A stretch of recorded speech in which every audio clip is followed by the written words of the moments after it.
Hi, my name is Karina, and for my final project I created an EEG. So what an EEG does is it reads electrical signals across the brain.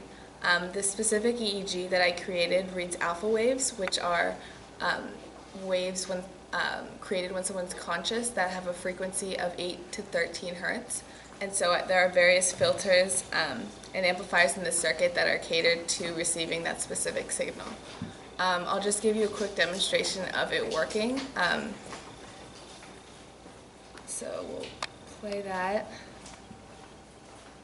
So these are the waves, these are my alpha waves, and every time I kind of close my eyes, it goes up because the wave frequency changes when I'm in a different state. So I'll stop that. A little bit of an overview of the circuit.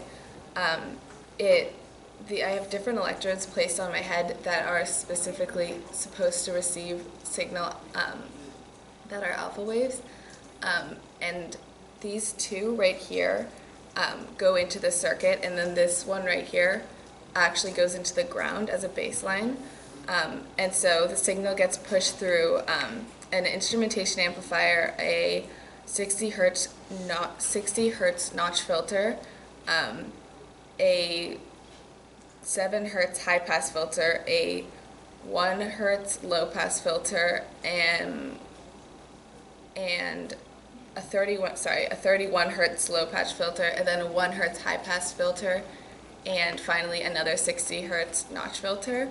And these different filters are specifically for the purpose of getting unnecessary noise that's created through the power line and across the skin out, so we can actually look at the waves. And so I had a couple of challenges when I was using this processing.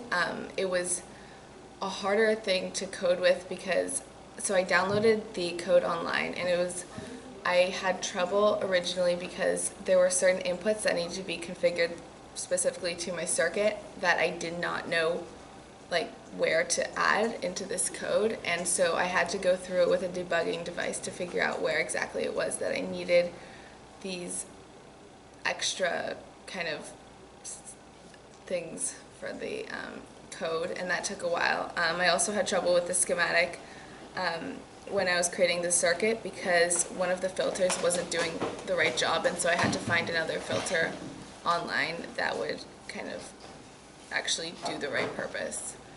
And yeah, in the end I was really happy with how my circuit turned out, and with the result. Next steps would be to code using Arduino, which would allow me to receive more inputs by adding more electrodes to different parts of my head and kind of looking at different frequencies across.